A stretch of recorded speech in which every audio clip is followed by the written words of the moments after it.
Hello, and welcome to Fire Engineering Humpday Hangout and our show, Issues and Challenges in Today's Fire Service. My name is Scott Thompson.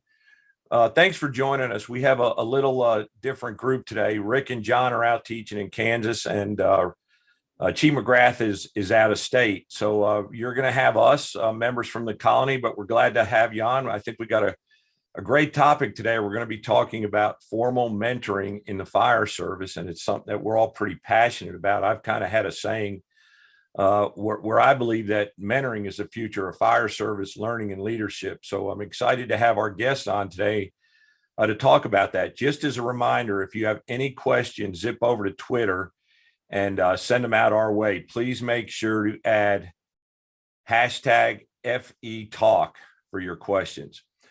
So like I mentioned, today our topic is formal mentoring in the fire service. And with us, we have Battalion Chief Garrett Rice from the Colony Fire Department, Captains Jesse Grail and Westbrook Tier from the Colony. And then while he's not new to the fire service, but new to us, we have Bryce Campbell, who we're really glad to have on board. He's got 10 years with another fire department, more than that, 12 years. And so we're glad to have him on. Gentlemen, thank you for coming on. I'm excited to have you on. So talk about mentoring. Just a little background. I really started thinking about formal mentoring back in 2002 when I went to work for Rick. When I joined the Louisville Fire Department, they had started a mentoring book program that was a couple months into it. So when I came in as the training chief, one of the first things that Rick wanted me to do was to see that project through. And I guess it was that point in time that I really started to see the value of formal mentoring. I call it formal mentoring. The traditional mentoring works great. Probably the type of mentoring that most of us are familiar with, where either we seek out someone, a senior member, or a senior member seeks us out, invests in us. The reason why I believe in formal mentoring, and we're going to talk about that, is not everybody gets to benefit from a mentoring relationship in a traditional mentoring format. So the goal with formal mentoring is to create a process where every member of the organization can benefit from that valuable relationship. So moving forward a little bit from my time in Louisville, we had great success with mentoring. And when I got to the colony, it was something I felt strongly about. So we really introduced the second generation of formal mentoring, not only for new hires, but for those who wanted to promote the newly promoted. And since that time, we have added to it, modified it, and really tried to fine tune it to meet our organizational need. And so we want to talk about that. And before I say anything else, if you go to fireserviceleadership.com, you can download the formal mentoring process for free. It's my website. All you have to do is put in a little bit of information, and feel free to download that. Use it however you like. I always say you don't have to give me any credit. I just ask that you don't change it up and go out there and start selling it, because it's something I would like the entire fire service to have access to. There's the boss, Bobby. How are you? Welcome. He's getting set up there and probably. Yeah, I'm visiting our offices in New Jersey, so I apologize. I'm all over the place here. Well, we're glad to have you. Have you recovered from FDIC? No. I usually recover from FDIC around May of the following year, just in time to get slammed. Well, if you would, Bobby, start us off and maybe give us the highlights. Tell us a little bit about the incredible success that FDIC 2022 was. Oh, it was great. We had 31,000 people, about 2,000 shy of our all-time high, but 2,500 maybe. But remember, we did summer school. So, we had 28,000 people there. So it's pretty amazing when you think we had over 50,000 unique people within 6 months coming to Indianapolis to train. And classes were great. I just got off the phone with the Illinois Fire Services Institute. We're talking about a couple of new programs for them. We've got Todd Taylor and his guys. We're going to have some industrial fire classes. We're going to have some. We may have 2 hands-on collapse classes, one in Indy and one at IFSI. So a lot of interesting things came out of it. So we're going to really expand the hands-on, which is interesting. And it's just mind-boggling. But that's where we're headed. Making something great even better. Yeah, and the call for presentations is open, so that, I'll expect all of you characters to submit something. Is it, you can't honestly be on a call about mentoring and not put in to teach. That'd be kind of like the height of hypocrisy right there. I'm just saying, just saying. If you're Okay, not everybody willing, heard that, right? The boss right there. yeah, no, Heard, I'm heard not. And all joking aside, I mean, I think one of the biggest parts of mentoring, really, in the fire service is being willing to go out there and teach and share your materials and do train the trainer type work, right? Like, the proprietary programs and all that kind of stuff are fine, and I get it. Lots of folks have them, but the programs that really have value are the guys and gals that go out and say, "Look, this is train the trainer, man. I'm not, Yep. because when you think of it, you show me the fire program that somebody actually invented. Yeah, I'll give you a half hour to draw a crowd, and then I'll kiss your butt on Main Street because it doesn't exist. Everybody taught us what we know. You know what I mean? And maybe it was 4 or 5 guys or 4 or 5 gals or who knows, right? But it's a profession, it's a trade, and certain aspects of the trade evolve and people put their twist on it, and that's great. But their twist comes from somebody else's twist. There's a great book that obviously it's always a great book, but there's a great book called The Innovation of Everything by a guy named Matt Ridley, and it's a fascinating story. So he goes through all the innovations through time. He also wrote The Rational Optimist, and he's got a new one out. I have not gotten that one yet, but Matt Ridley's a great writer. But The Innovation of Everything. And so he talks about all the different things, like the light bulb. And we all credit Edison, right? But if you go to England, England has a guy that they credit. If you go to Eastern Europe, they have a guy that they credit, because all of the elements for the light bulb were converging at the same time, right? Electricity, vacuum tubes, all of the elements were there. It was just who came up with the most robust filament, and they all kind of hit on the same kind of thing at the same time, right? And we forget that there was Edison and Westinghouse were having the great currency battles. There was DC power and AC power, and so there was all kinds of stuff going on. But it's because of electricity was being mainstreamed, if you will. And it's the same thing in the fire service. Thermal imagers came into play, and there was this adaptation of it, and that adaptation of it, and so and I don't think that innovation follows technology or technology follows innovation. It's a chicken and the egg kind of construct, right? But so it just gets you thinking. It's a wonderful book if you're a firefighter, because it really helps you understand how we've evolved, right? The motorized apparatus and the different tools that we have, and so I think and I love to read, and he's a great writer. And The Rational Optimist is an amazing book also.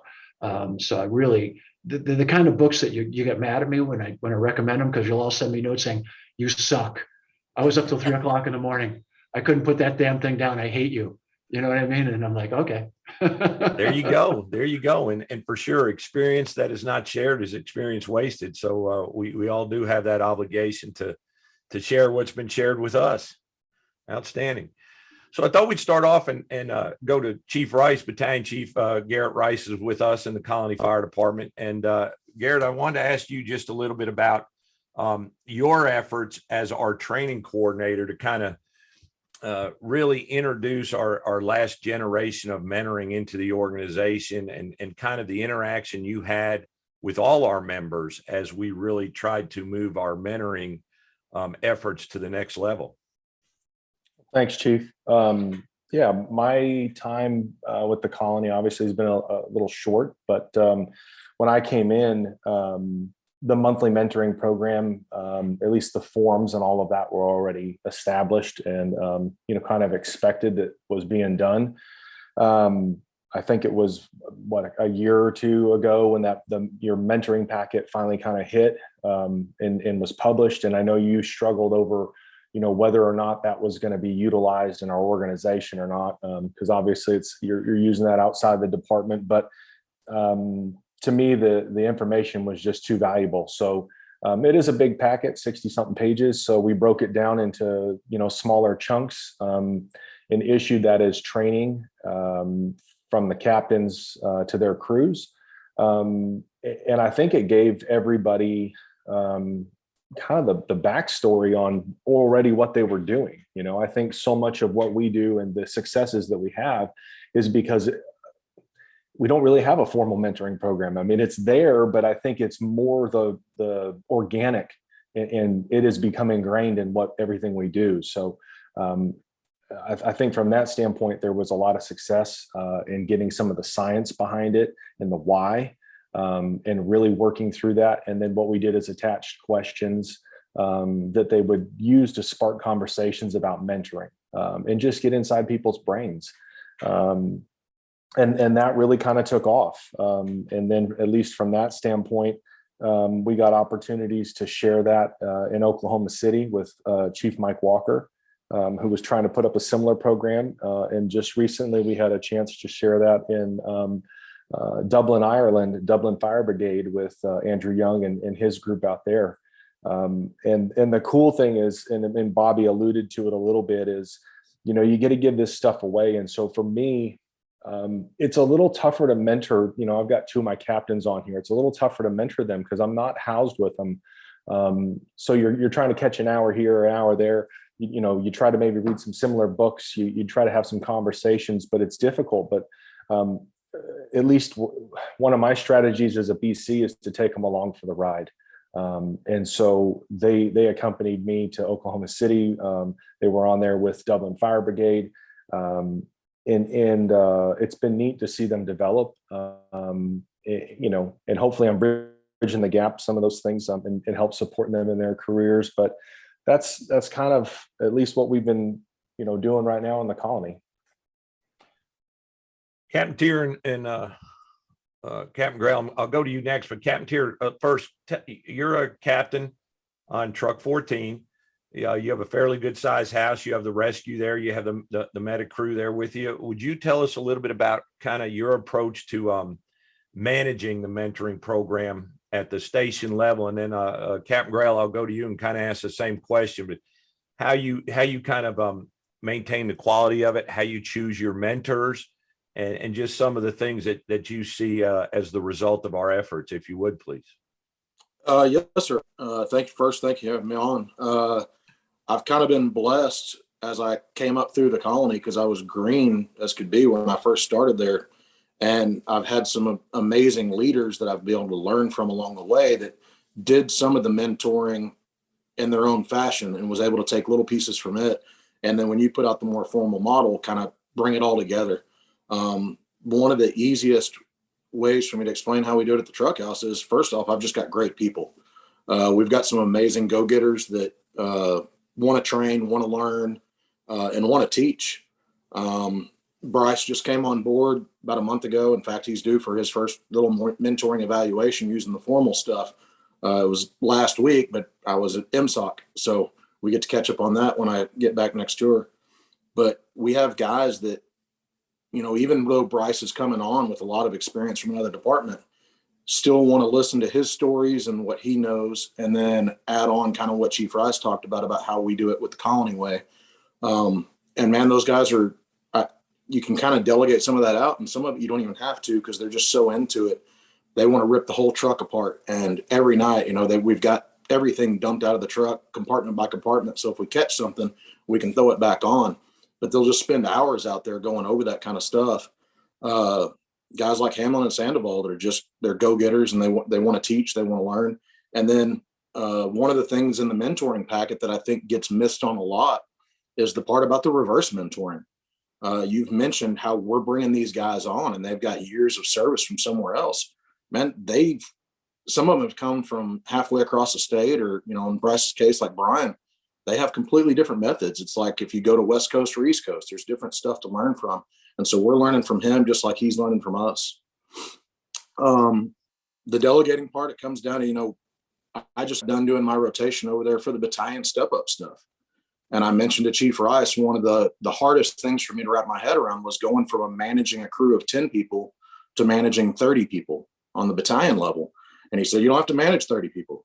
You've got to manage those other 4 officers, or the 4 people that are riding OIC that day. And it kind of twisted my outlook on our mentoring too. There's a lot of stuff that I lean on my AOs. I've got 2 AOs, one on the rescue and one on the truck. And then I've got my senior men that are there. So a lot of that comes down to them and us going through them and the checkoff process and making sure they got the proficiencies. And then I just kind of put it all together and sit down and go over those expectations. And you do great stuff down there. There's no question about it. Just my definition, just for those listening, I kind of view coaching as dealing with the here and now, typically performance related stuff, where somebody with some more experiences watch somebody with a little less experience perform something, and then they provide feedback, which is extremely valuable, and then they do it again till we get it right. Kind of purposeful practice. Mentoring is where a one-on-one relationship is formed and kind of positioning the learner for long-term success. And so that's kind of how I view it, just to kind of define mentoring and coaching. Captain Grail, you're over at Squad 18. You also have a medic in your house, but can you maybe kind of talk about the same things that Captain Tier talked about and kind of your perspective in your firehouse?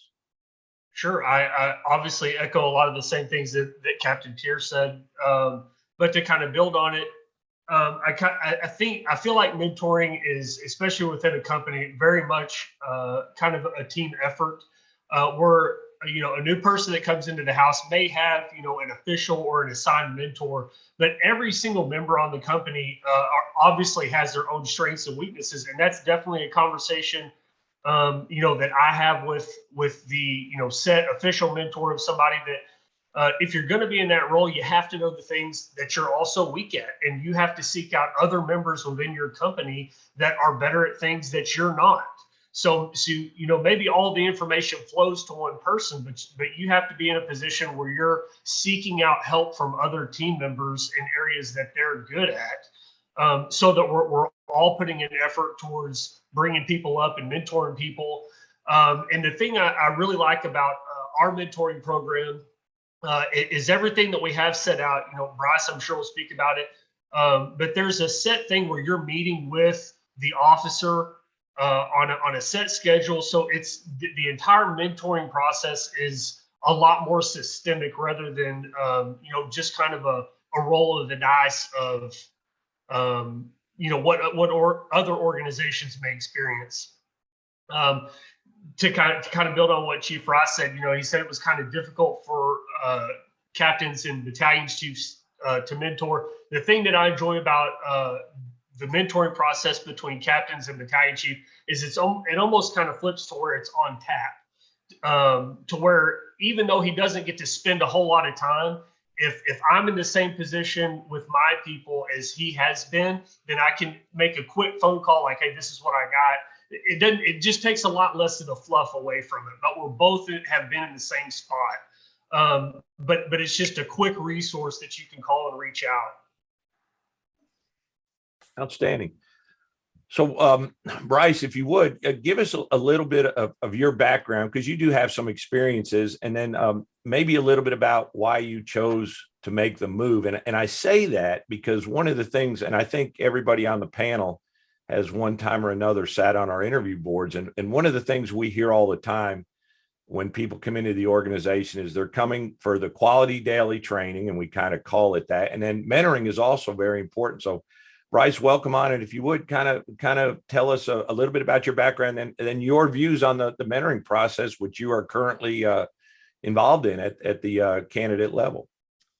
Yeah, thanks, Chief. So a little bit of my background. I'm going on 12 years in the fire service. I did the first 11 with Bryan Fire Department, about an hour north of Houston, and kind of had some things going there. We had a double line of duty death, and it kind of was a catalyst for me. I got into a bunch of stuff in the department, got on like every team you could get on.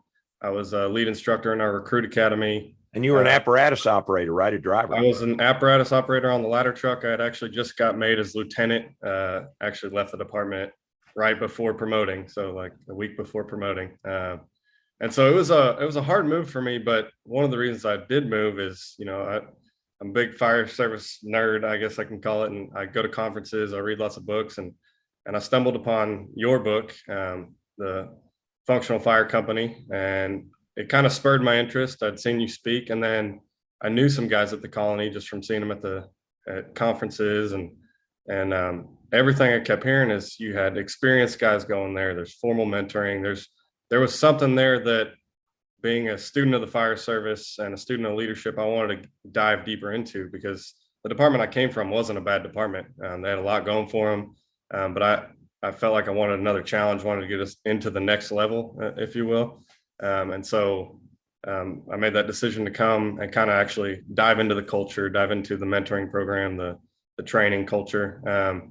And so right from the start, I read your mentoring packet and everything like that. Right from the start, I actually am lucky enough to work under Captain Tier.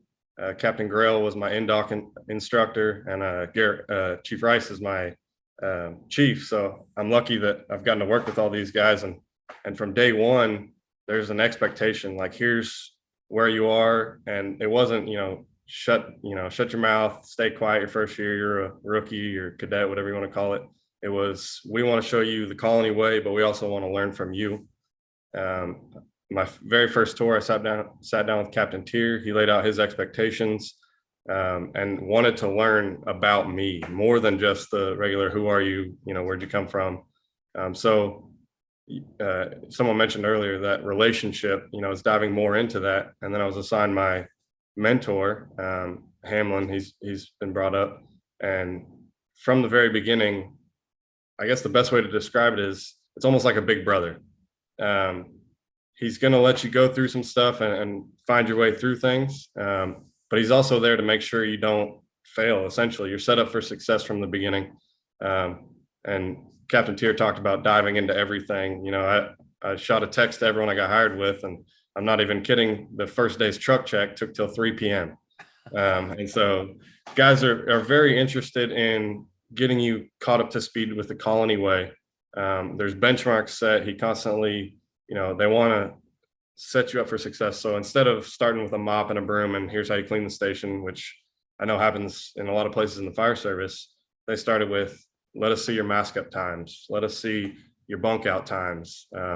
Can you run the saws, throw some ladders? So from the very beginning, the priorities were set by everyone on the crew, from NDOC to getting on shift work. The battalion chiefs come down, they check on you also. So I think the big thing is it may be getting done informally at a lot of places, but it's a very, I want to say formal, Chief Rice mentioned that it's already ingrained in the culture, but you can see when there's an actual effort and a conscious effort made to set those standards, set those expectations from the beginning, and everybody's on that page. It's very easy. Me coming in with 12 years teaching a full-length fire academy, TCFP Fire Academy, even with all that coming in, I've been able to learn a ton, and I'm thankful that I got put with a very motivated crew and a good mentor. So Captain Tier, we talked about the process, and you're Bryce's captain. Talk a little bit about, you're getting a new guy. Captain Grail did a great job. He ran our NDOC, and he provides a lot of information on the men and women coming into the organization for captains to kind of work with prior to them coming to your firehouse.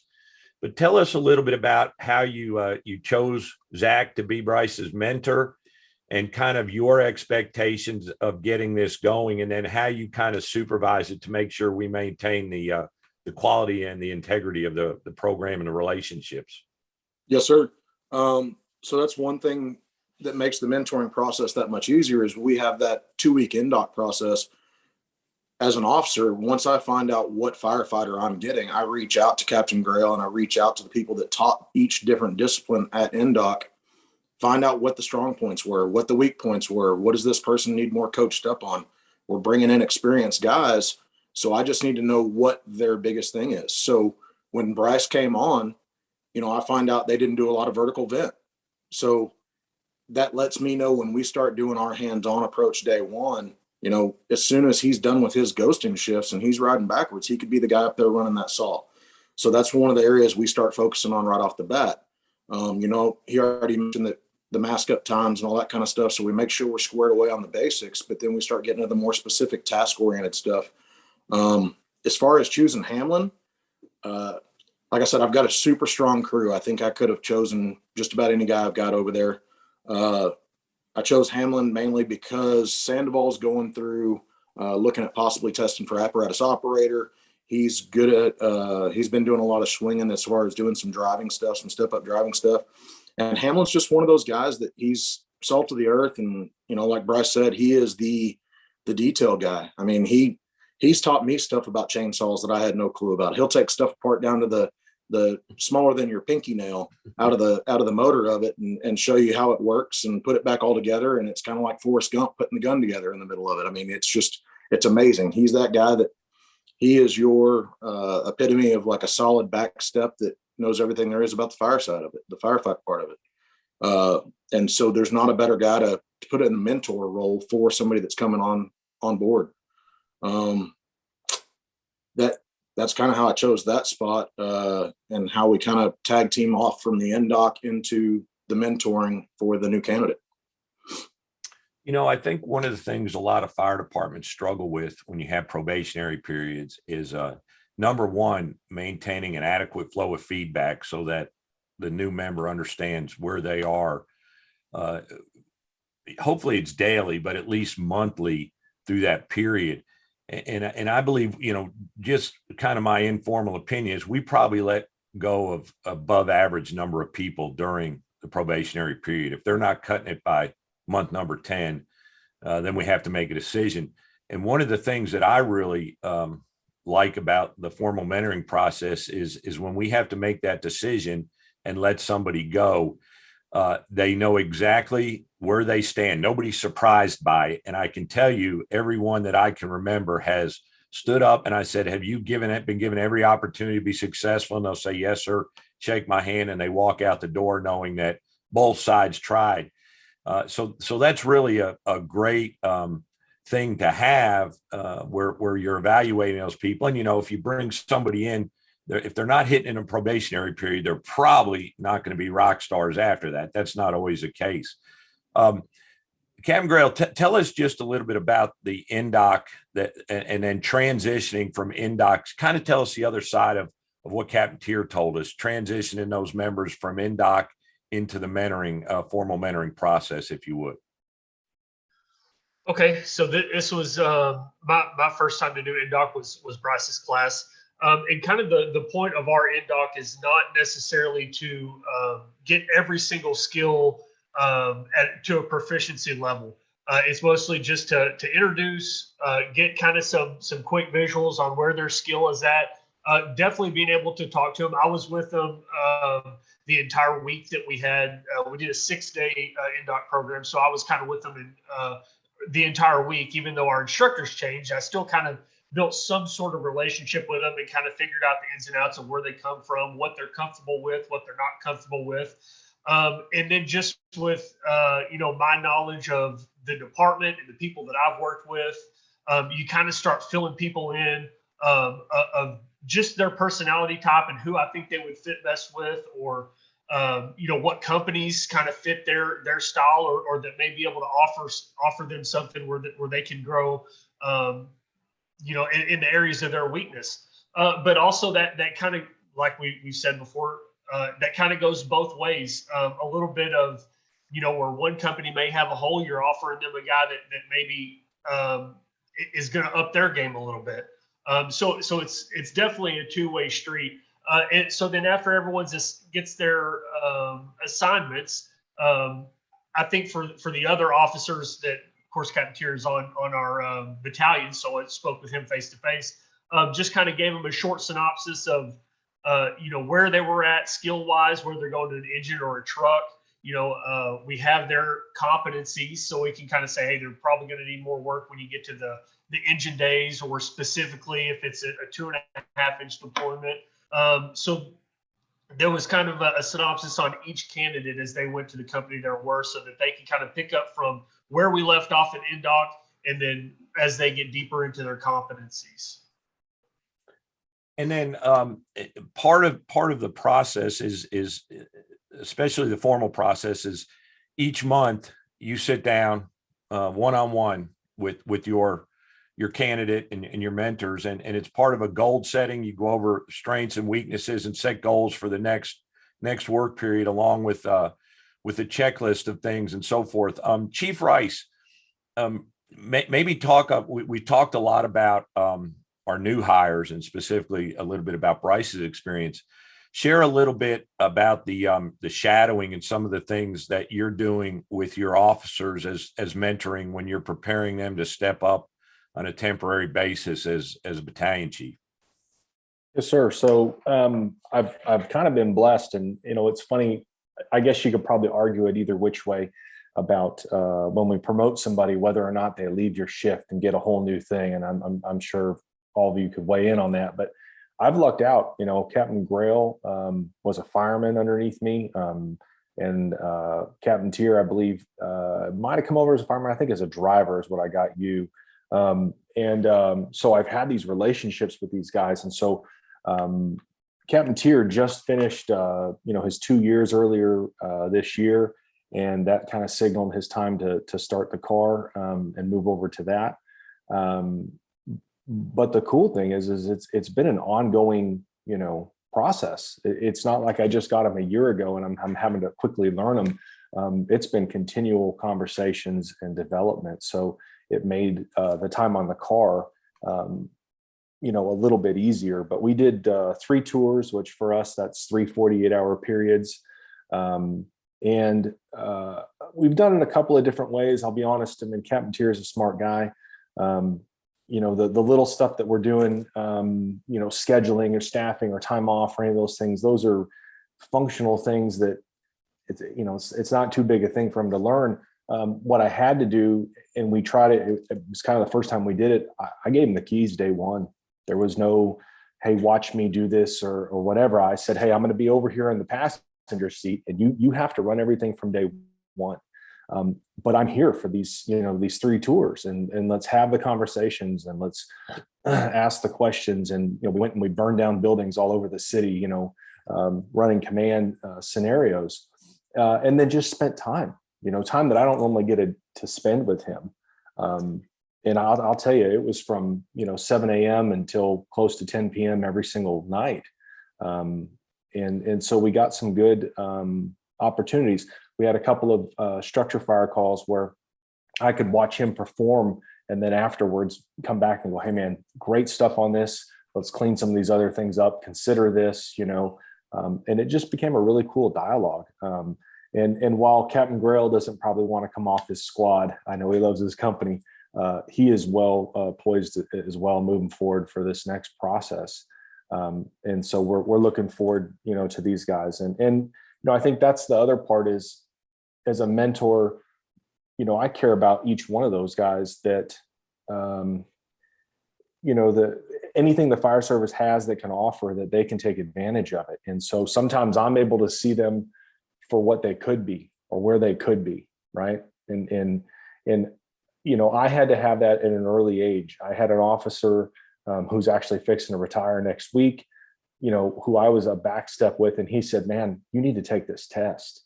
You're going to be great. And that little push, that little spark and encouragement it's just what I needed. I'll be honest with you. I don't know that everybody's that way, but that kicked my butt into gear, and it's kind of been going ever since. And so I hope at least I'm not demotivating anybody. I want to be there to motivate our people and, let them know, hey, you would be a good BC. While none of them probably want to come off the rig, they're definitely our next round of leaders.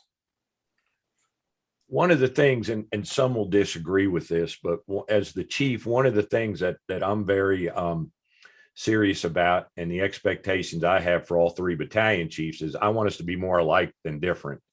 And I know, there's a lot of departments out there. They have 5 stations, 3 shifts. There's 15 different ways of doing things.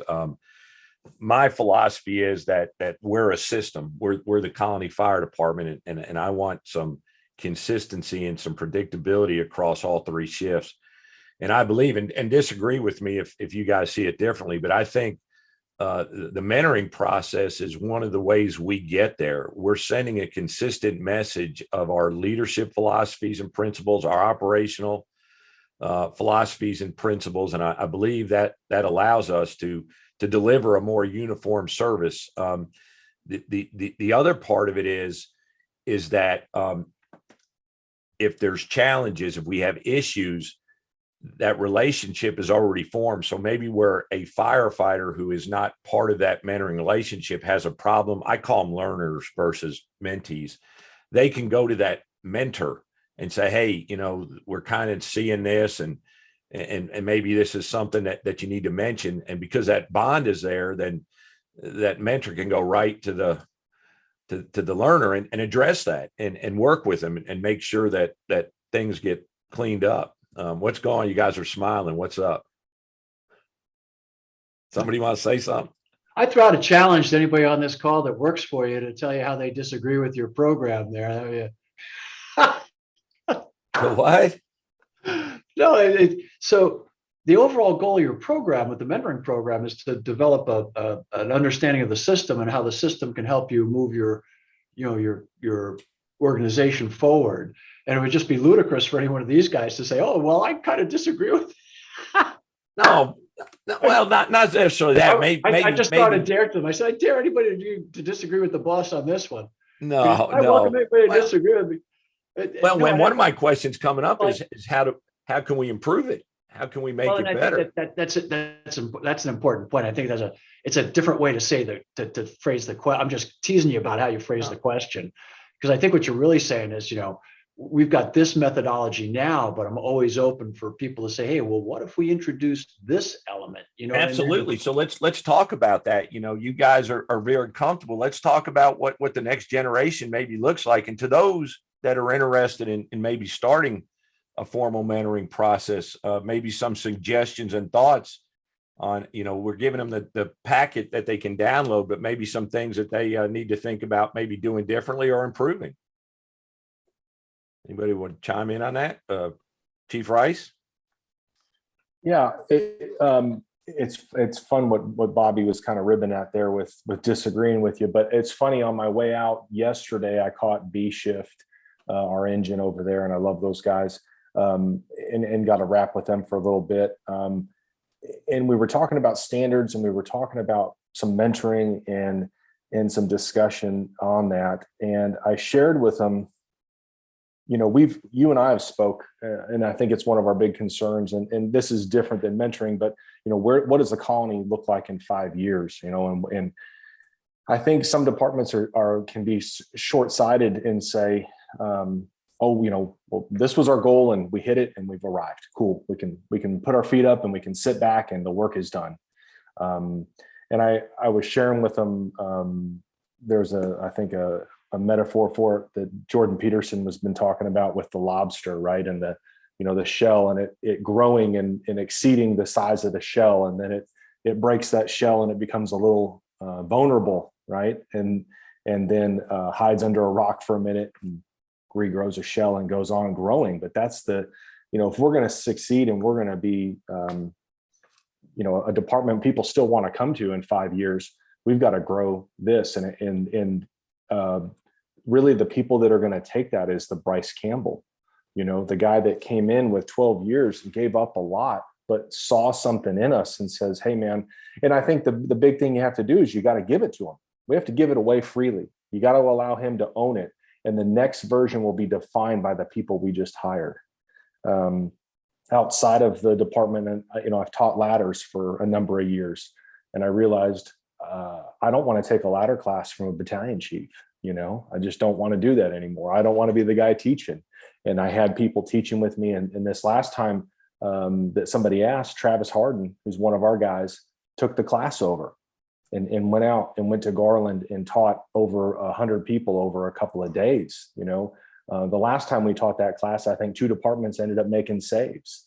So you do have to pass on the knowledge, but it will be defined by those. So I think the big thing is you got to get these guys to understand it and then step away and allow the program to evolve. And they have to have ownership in it.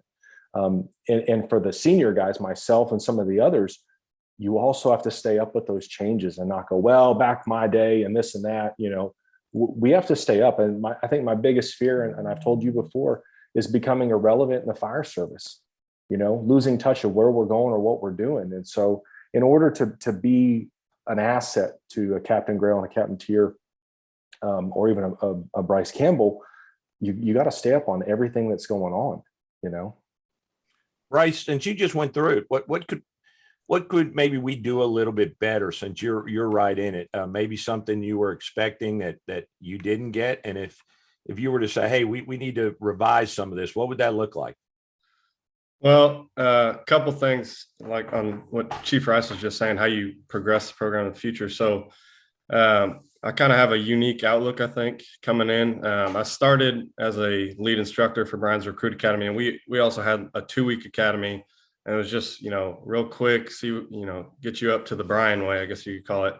And then we decided that wasn't enough. People weren't coming out where we wanted them. So I helped transition it to a 4-week academy, and then eventually to a full 15-week academy, getting a TCFP cert, an EMR cert, and then 3 weeks of what we called the Brian Academy, trying to get people on the front end, but things weren't adding up. We were putting more and more time in, and people were coming out better and better. But to me personally, I felt like there was that gap. After you got out of your initial academy, there was nothing to pick you up from there. So I think where a lot of fire departments struggle is trying to get people on a certain level, which a lot of departments have certain academies, but then the continuation of training and of someone to go to look out for you, like I called it earlier, maybe that big brother mentality, kind of watching you and helping you grow as a firefighter in that department, I think is huge. So that mentoring kind of fills the gap after the academy from what I've seen. And as far as for me, what I have seen that maybe could be different is I'm always starving for more knowledge, more information. And as far as NDOT goes, the skills were, we had a lot of work on skills. For me, I already talked to Chief Rice and Captain Grail about it, but adding stuff on the back end. So like the fire operations guidelines, stuff like that we can study on our own time, and just get us caught up. Not that it set me back at all, because getting on shift, my mentors made sure that I'm where I need to be. But pairing the skills with the book side of it, the knowledge side of it. And then as far as the mentoring process, I mean, I'm enjoying every aspect of it. Like Hamlin has come to me a few times, and Captain Tier, and both of them have been like, hey, how you doing? Or they'll see something that I'm doing that I can improve, and just little things department wide are different from where you come from to how we do it in the colony. And so you're not only catching up with the traditions of your new department, but you have someone to help you through that process instead of, making your mistakes as a rookie and getting beat up for it. You have someone setting you ahead of the ball already. So I feel like starting with the colony, it's been easy. I've only been with the colony for a month and a half. It's been easy to transition into the crew and be an asset on the fire ground, as opposed to taking a year or two to finally become an asset. You bring up a lot of great points. We have a good question that I want to talk about. I'm a big culture guy. And so we have a question asking about the pre-existing culture and mentoring, what needs to exist to have a formal mentoring program. And two of the biggest complaints that I've heard about formal mentoring is that they feel like it's forced. In other words, an organic mentoring relationship should kind of happen organically, naturally, somebody seeking somebody else out. And I agree 100%. The culture has to support learning. If you don't have a learning culture, a formal mentoring process probably is not going to work. One of the other things we kind of heard from some of the union bosses is they were worried about if there were deficiencies, was this going to turn into a punitive thing, and those type of deals. And in my opinion, and I think the way that we try to set it up, mentoring should always be a positive experience. Personally, maybe let's talk about that for just a second. Does anybody see kind of any negative results or any negative sides to mentoring? Do you feel like a formal mentoring is pushing it on the organization versus just allowing those relationships to develop naturally?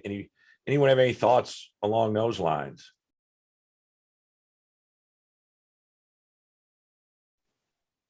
Yeah, clicking. I can something on it, Chief. I think I understand how there's people that could think a formal mentoring process could have some negative stuff, but I think they're not looking at the fact that the formal mentoring is literally just the forms and kind of the idea of here's how we're going to go through and make sure we've got some structure so that we're making sure all this stuff's getting done as long as so we can help them grow as a person. A lot of it goes back to the comment I made earlier about just having great people. I was fortunate 5 or 6 years ago, y'all sent me to FDIC, and I doubt Chief Halton remembers, but we had a conversation at one of the events that evening, and they had been talking about the culture of the fire service and how we'd gotten away from them first mentality, and that, we were putting them second and making us first. And it was him and Chief Salka and Chief Lasky. That evening I caught up with him because we had just finished a hiring process that had some amazing people in it, but we had some people that still had that ideal that if they were going to get hurt or they were going to get injured, they weren't going to go make the grab. And so that kind of became our first thing when we were hiring, was we've got to make sure these people are willing to do the job first. We've got it right there on the mud flaps. But secondary to that, we have to have people that are passionate. So once we get those people that are passionate and we find out what they're passionate about, now that leads us into how we're going to mentor them, because we can take them, and once we've got all their skills to that competency level and that proficiency level, now we build them for future success by letting them run with whatever they're passionate about. We've been lucky to have a bunch of people at my house be recognized for stuff. Most recently, it was driver, engineer, apparatus operator Kearns. He's a guy that used to be an officer and now he's a driver for us, but we know he's passionate about the history of the fire service because he's one of the longest standing members of the department. So we found out that's what he was passionate about, and we let him run with that. And so that's how we built the mentoring process, to allow them to take what they're passionate about and run with it. And now it's that trainers teaching trainers. They're teaching other members of the organization about the history of the very organization that they're involved in, and the newer members as they come in. Mine is pre-plans and honor guard stuff. So, while Hamlin's going to teach our guys about saws, I'm going to teach them about this. But it's just setting up that structural component of knowing what each person's passionate about, and then making sure they're getting that information and growing as they can throughout their career. Bobby? Just to dovetail quick with what Wes was just saying, is so if you think about, there's nothing that precludes somebody from having another mentor within your system. In other words, your system is set up to help people to be successful within your system, right?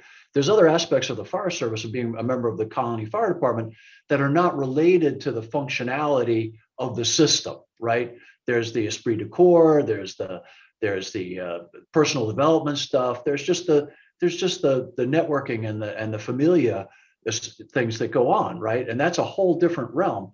So you may have, like Jesse might be my mentor if I'm a young engineer and I'm looking to become a lieutenant within your program, right? And he'd be telling me, okay, this is company officer stuff. This is what you got to, this is what you got to complete to get to this point. This is what you got to understand about this, about the disciplinary process, or about, whatever the colony has in that formal mentoring program for that stage, right? But then I might reach out to Garrett and say, Garrett, how did you develop all these relationships outside the fire department? How did you balance, having like 8 kids or 5 kids, or, what I mean, or whatever else you do on the side? Because, all of us work with our churches, we work with our, the veterans groups, we all have stuff, and that's part of it too, right? I mean, so I think that, and you might have a whole different mentor in the Colony Fire Department that you look to for where you might want to be in 20 years versus the person who's helping you to get to the next level within the system, right?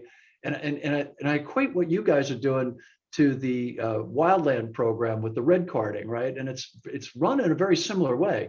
You get a task book, and you get assigned somebody who's going to help you achieve those goals within your task book, right? And it's a very similar system when you get into a formal ICS structure and you're trying to become like a planning sections chief, or you're trying to become, a task force leader.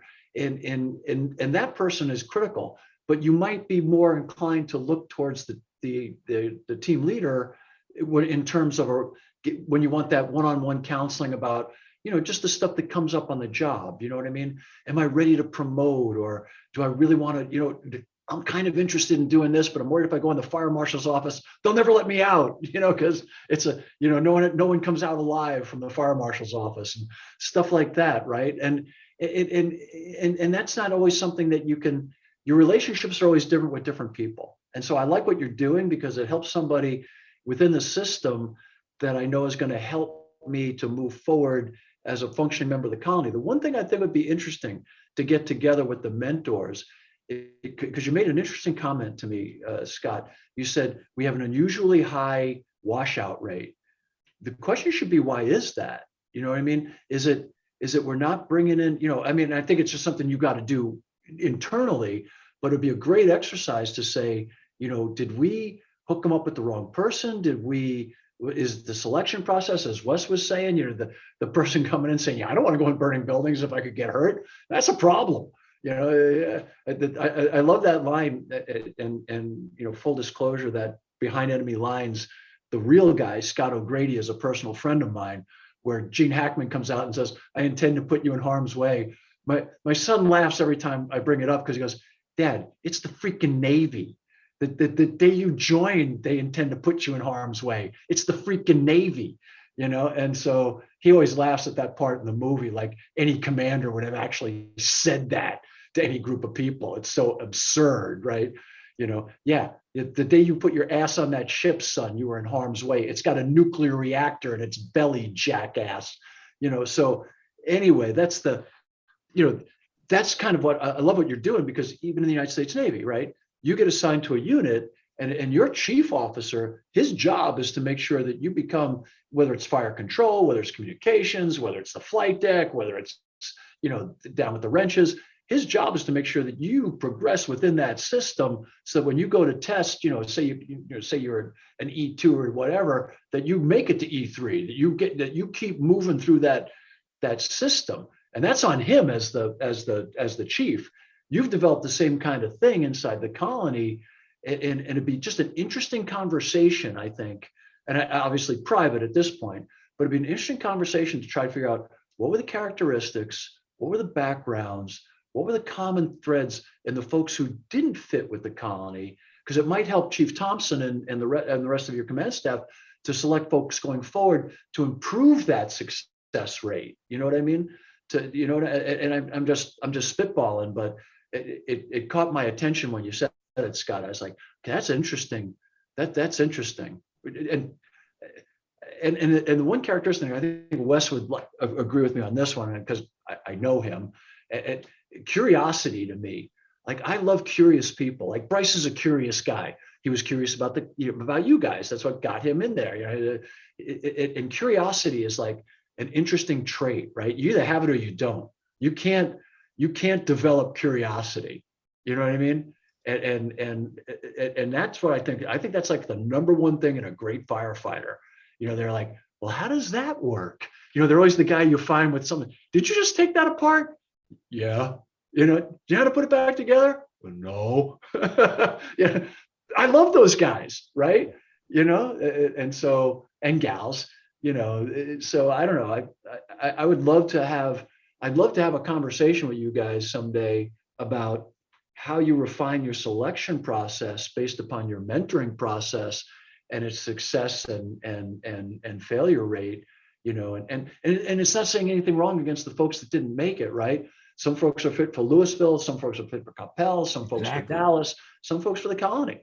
It's not good or bad or right or wrong, but you want to bring in people that are going to have the best chance of succeeding, in my opinion. Unless you like firing people, Scott, and that's on you. So as we start to wrap this up, let's go around the horn, and maybe we can relate this to formal or informal mentoring. But starting with you, Captain Gray, what kind of makes up a good mentor, either as a mentor or as a learner? What are your thoughts on that? We'll go to everybody as we wrap it up. What makes a good mentor is kind of the question that you'd asked Captain Tier earlier. Some of the people at my station, I obviously look at how they perform their job, what they're capable of doing on the fire ground.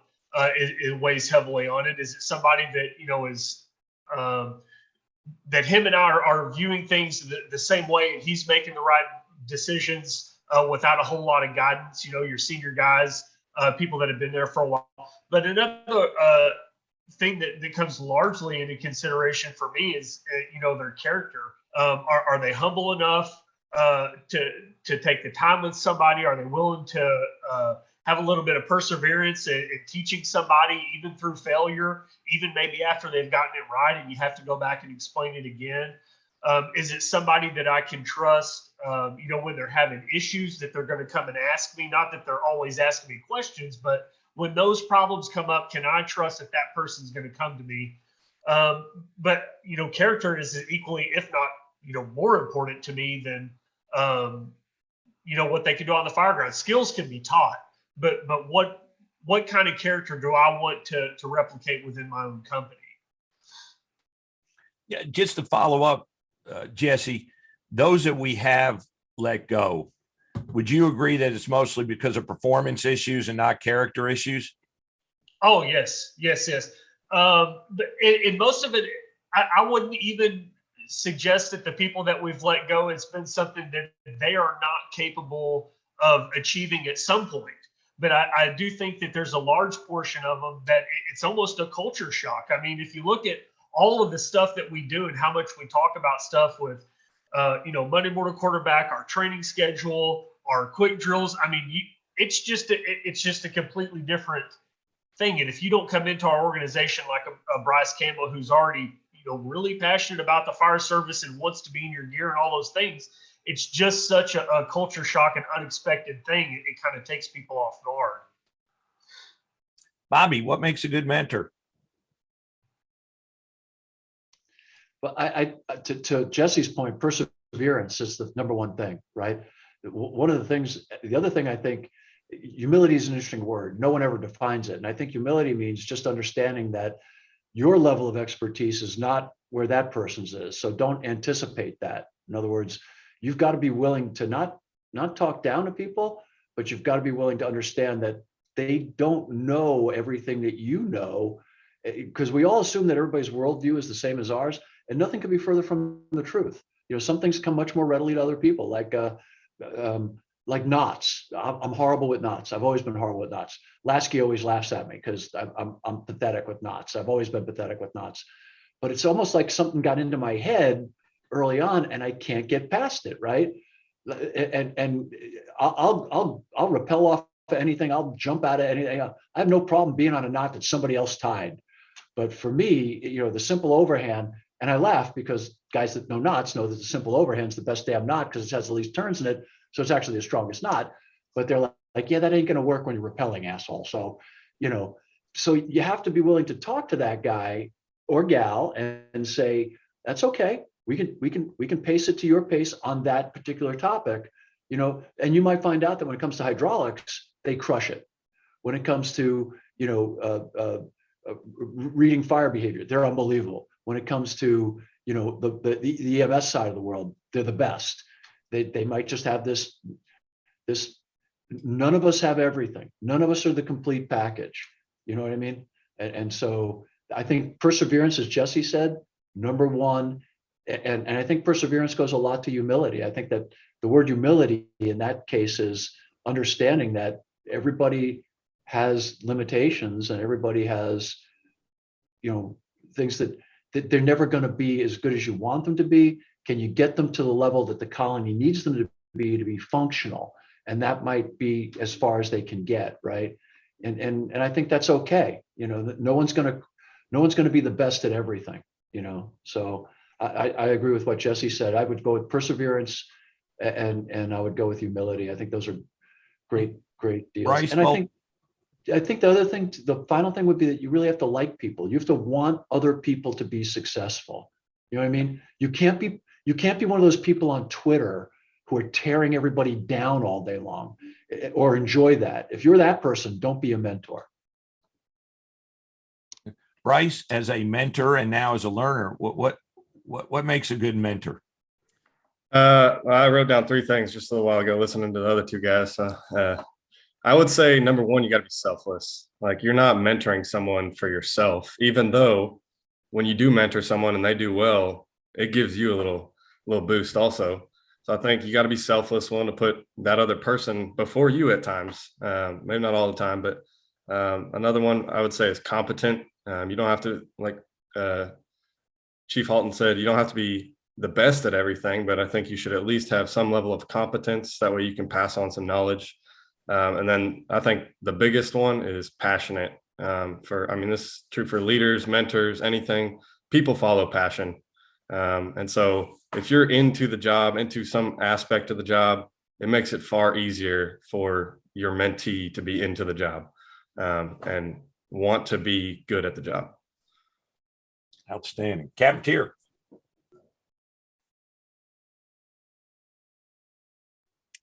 Yes, sir. So kind of like what Bryce was saying, you got stuff that's coming at you and you're hearing other people talk and it's just making your wheels spin and you're thinking of more stuff every time somebody says something. I think two of the first things is going to be watching and listening on both sides, the mentor and the learner. Because if you don't know what they're not good at, then you don't know what you need to be teaching them. And that kind of breaks down between the coaching and mentoring side, because the mentoring obviously we're doing for long term, but and then I think there has to be that willingness to learn and willingness to adapt.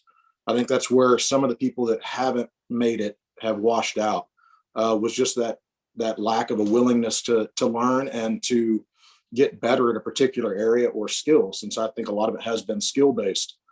And that willingness comes through, especially with the candidates sometimes. I was fortunate when we got Bryce on board. We just had that Lieutenant Nicholas Papa coordinated vent class, and I was able to send him and his mentor to the class. And when they came back, I asked them, okay, tomorrow, since we're running 48s, I said, tomorrow, I want you to give us a little class. Just let us know what you learned at that class. And the next day, they had set up an entire PowerPoint and taught Nicholas Papa's class to the rest of our crew. Chief Rice was fortunate enough to sit on it. I was able to have one of my other backwards guys that was swinging come over and sit on it. And we got everybody on the truck involved. And Chief Rice was like, well, that was great. So next tour, you're going to talk to the engine guys because it's a coordinated vent class. So we need to make sure they understand when we're going to do it. So now we're taking that information, talking about sharing knowledge. Now we're taking that information and got it from Nicholas Papa. We have our guy who's the mentor and the learner, and they're teaching it to the rest of the thing. He's been here a month. But that selection process is so important. So like Chief Halton's saying, maybe we find a way to, do better vetting process, which I think we do a great job of it already. Sometimes you just can only learn so much in an hour interview and so much by looking at their Facebook pages and by talking to their previous employers. If we go out and we're going to hire a guy and we're going to talk to the previous employer and they're trying to get rid of him, they're not going to tell us, no, he's a stick in the mud, because they want to get rid of him. They want us to take him. So, there's that dilemma of how do we get the truth about what these people are before they come in. And then some of it's just luck. We luck out with getting some great individuals, and then it's our job just to teach them up. Bryce, I sat through your class. You did an outstanding job. You did a very good job. Chief Rice, to you, and then we'll go around and give our closing remarks and how people can get in touch with you. But what makes a good mentor? So I broke it down a little bit, and it'll just read through. So I got mentee or learner, and then mentor. The mentee, obviously, willingness to learn, willingness to share. You have to share what you know, where you're at, so that we can help bridge those gaps. A hunger to do it better, that insatiable hunger to constant improvement. And then I think the last thing for being a good mentee is having the courage to fail. And maybe that's where it picks up as the mentor, is allowing them to fail in training. Like, that is where we get a fail. That's your freebie. And we need to do that so that we don't do it on the fire ground. As far as the mentor, I've got here in my notes, objective approach. I think you really kind of have to come with some objectivity, patience. You're working in a supportive role. So in a supportive role, it's not about allowing them to never make any mistakes. These two officers will tell you, I've allowed them to make some mistakes, because sometimes there's a bigger lesson in taking one on the chin, right, than me being your fail-safe every single time, right? And then positive and focused on what's important. There's so much noise in the fire service.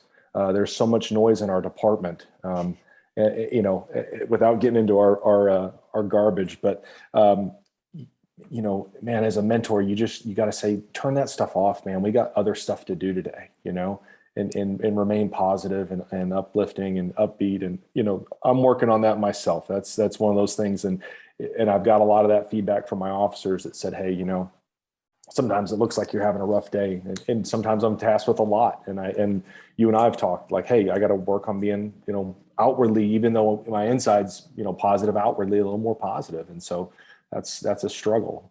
But anyways, that's what I got for those two. Chief Rice, you hit on something real important. We're going to close out, but we talked a lot, and it sounded like almost just following with task book, but mentors really help people interpret the environment and interpret things. And I think that's really, they have institutional knowledge and they can help answer the why and make sense of things. And I think that's probably really the foundation and what determines the quality. Chief Rice, if somebody wants to get in touch with you for additional information, how can they do that?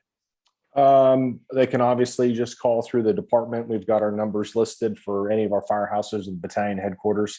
So you can go to the colony city website, go into the fire department, and you can reach me through the the battalion line. Or if you need to email me, it's for everybody on this. Mine would be grice, RICE, at thecolonytx.gov. Captain Grail, closing thoughts. How can they get in touch with you? Same kind of email, jgrill@thecolonytx.gov. Any final thoughts? Invest in each other. Be good at your job. Outstanding. Captain Tier? First and foremost, just thank you. I learn even just talking to y'all on this stuff. I love learning new stuff. If anybody needs to get in touch with me, just like Chief Rice said, it's wtier@thecolonytx.gov. Chief Halton, closing remarks. How can we get in touch with you? I know you're an easy person to get with, but give it to us. I'm kind of easy to find. Pick up the magazine. I'm right in there. So, or the website or any other deal. Call for presentations is open. If you're mentoring and you want to continue to share knowledge, please. Everybody's got something to share. The best piece of mentoring advice I got from a naval officer, and he said, there's three things you need to be successful. Two to be successful, but three to thrive. And he said the first thing is you have to know what's expected of your people, and you have to know what they're going through, or you don't know what you're doing. And one of the best benefits you're going to get out of a mentoring program is every one of these men on here knows what their people are going through, because they have to relate with them every day. So they know exactly what Bryce is going through as he's going through this transition into the colony. And that's going to make them better officers. It's going to make them better people. It's just the benefit's a two-way street. So, if you're really interested in this, I'd ask you, please reach out to Chief Thompson. He'd be happy to share with you his materials, and these gentlemen would be happy to, visit with you about how they've made it work. And I think the other thing you've seen from this phone call is if you have a really cheesy mustache, that will really help. I'm just teasing. I'm teasing. You guys are. Bryce, how can somebody who wants to experience both sides of it get in touch with you? Yeah, mine's going to be bcampbell@thecolonytx.gov.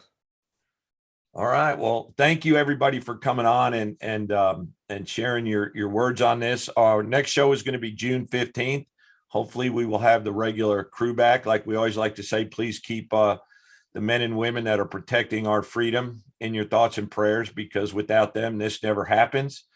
We're all on Facebook and Twitter and all those other social medias. So thank you for a great show, and we'll see you next time.